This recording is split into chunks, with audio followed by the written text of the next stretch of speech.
으로는 회사의 빚이지만 실제로는 지방 정부가 갚아야 할 이른바 숨은 부채입니다. 중국 정부는 이런 빚을 지방채로 전환해 공식적으로 관리하기 시작했습니다. 그런데 앞으로가 더 문제죠. 부동산 시장은 여전히 침체돼 있고 지방 정부의 주요 수입원이었던 토지 매각 수입도 줄고 있습니다. 분석가들은 앞으로도 중국 정부가 재정 지출 확대와 채권 발행에 의존할 가능성이 높다고 보고 있습니다. 한마디로 부채는 계속 늘고 있지만 돈은 부족한 상황입니다. 그렇다면 돈이 없는 정부는 어떤 선택을 하게 될까요? 중국 당국이 기업과 개인을 상대로 새로운 돈줄 찾기에 나서고 있습니다. 실제 사례를 보겠습니다. 6월 들어 중국 A주 상장 기업 10여 곳이 잇따라 추가 세금 납부 공고를 내놓았습니다. 이 가운데 가장 규모가 큰 사례는 아이스더입니다.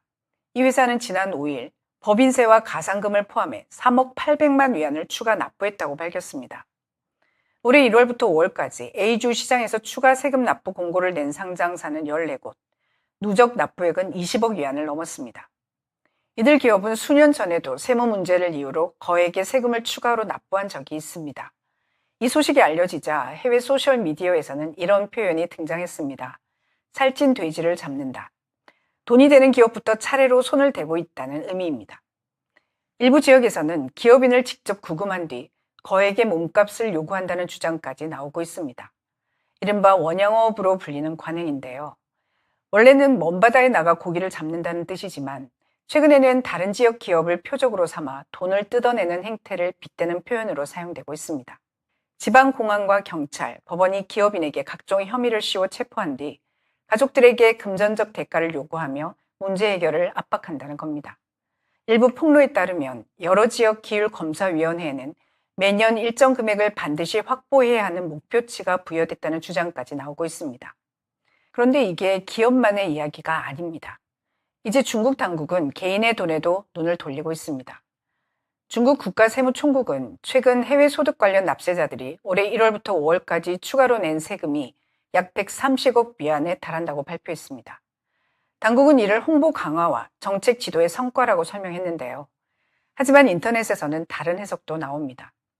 네티즌들은 이런 사례를 두고 중국 당국의 이른바 정책 홍보 방식은 이미 익숙하다며 냉소적인 반응을 보이고 있습니다. 여기다 해외에서 활동하는 한 중국계 인플루언서 부부가 세금 문제로 압박을 받았다는 소문까지 퍼졌는데요. 아내가 중국 고향을 방문했다가 사실상 인질처럼 붙잡혔고 강제로 추가 세금을 납부해야 했다는 내용입니다. 여기서 끝이 아닙니다. 5월 22일 중국 증권감독위원회를 비롯한 8개 부처는 해외 증권사의 불법적인 국경 간 영업 활동에 대해 대대적인 정비에 나서겠다고 발표했습니다. 그러자 중국 최대 쇼폰 플랫폼인 더우인도 곧바로 움직였습니다. 불과 2주 만에 해외 주식 투자 관련 영상 1,500여 개를 삭제했는데요. 삭제된 영상에는 홍콩은행 계좌 개설 방법과 홍콩 증권 계좌 개설 방법, 해외 주식 투자 입문 강의 등 각종 투자 정보가 포함되어 있었습니다. 표면적인 이유는 불법 금융활동 단속이지만 전문가들은 다른 해석을 내놓고 있습니다. 미국의 경제학자 황다웨이는 중국의 중산층과 일반인들이 해외 주식 투자에 관심을 갖고 실제 투자까지 할 수 있었던 건 인터넷에 널리 퍼져 있던 초보자용 강의와 투자 정보 덕분이었다고 설명합니다. 그런데 지금 그 통로 자체를 차단하고 있다는 건데요. 황다웨이는 이렇게 말했습니다. 정보의 흐름을 차단하고 진입 장벽을 높여 일반 투자자들이 투자 방법을 찾기 어렵게 만든 뒤 결국에는 대부분이 해외 투자를 포기하도록 만드는 것이다. 쉽게 말해 돈이 해외로 빠져나가는 길을 막겠다는 뜻입니다. 기업인 장핀 차오는 더 직설적으로 표현했습니다. 공산당이 늘 해온 일은 결국 남의 돈을 빼앗는 것이다. 실제 단속 대상을 보면 왜 이런 말이 나오는지 이해가 됩니다. 중국 증권감독위원회는 싱가포르의 타이거 브로커스, 홍콩의 푸투증권, 롱브리지 증권 등을 허가 없이 중국 본토에서 영업했다며 문제 삼았습니다. 벌금 규모도 상당합니다. 푸투증권은 최대 18억 5천만 위안, 타이거 브로커스는 4억 1,100만 위안에 달합니다. 중국 증권사 카이유안 증권에 따르면 중국 투자자들이 해외 증권사에 보유한 자산은 약 540억 달러입니다. 중국 당국 입장에서 보면 결코 작은 돈이 아니죠. 그런데 흥미로운 건 이런 단속이 의도한 방향으로 흘러가지 않고 있다는 점입니다. 로이터 통신은 6월 8일 이번 조치 이후 홍콩 증권사를 이용하던 중국 투자자들의 불안감이 커졌다고 보도했습니다.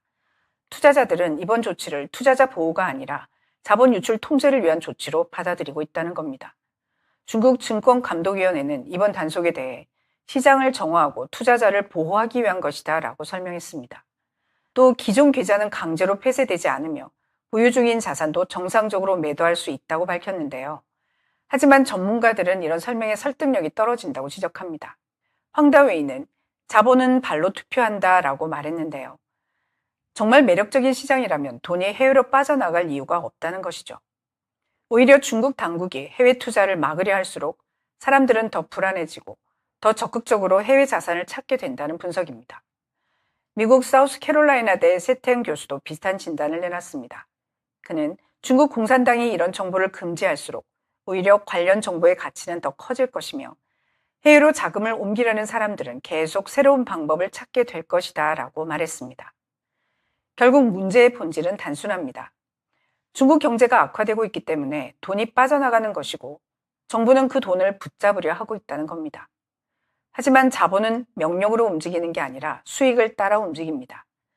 그래서 전문가들은 이번 조치가 시장을 정화하기 위한 것이 아니라 자금 유출을 막기 위한 조치에 가깝다고 분석합니다. 하지만 그럴수록 투자자들의 불안은 오히려 더 커지고 있습니다. 정부는 돈을 붙잡으려 하고 기업과 개인은 돈을 지키려 하고 있습니다. 이런 압박이 커질수록 시장 경쟁도 더 거칠어지는데요. 자동차 업계가 대표적인 사례입니다. 중국 경제가 침체되면서 자동차 시장도 함께 위축되고 있습니다. 업체 간 경쟁은 이제 가격 전쟁을 넘어 상대 기업에 대한 흑색 선전으로 번지고 있습니다. 일부 업체들은 댓글 부대를 동원해 경쟁사를 비방하고 부정적인 여론을 조직적으로 확산시키고 있다는 지적까지 나오고 있는데요. 실제로 올해 4월 리시앙 자동차 창업자 리시앙은 특정 브랜드가 외부 조직을 동원해 자사 차량에 대해 부정적 여론을 조성하고 있다고 공개 비판했습니다. 자동차 산업 분석가 저우에는 현재 자동차 업계의 경쟁이 가격이나 경쟁을 넘어 상호 비방과 온라인 여론전까지 동원되는 비이성적인 경쟁으로 변질됐다고 평가했는데요. 판매와 수익이 동시에 감소하는 가운데 업계에서는 앞으로 1, 2년이 더욱 잔혹한 생존 경쟁의 시기가 될 것으로 내다보고 있습니다. 정리해보면요. 중국 정부 부채는 100조 위안을 넘어섰고 불과 5년 만에 2배 이상 늘었습니다. 부동산 침체와 지방 정부 재정 악화 속에서 당국은 기업들을 상대로 수년치 세금을 추징하고 있고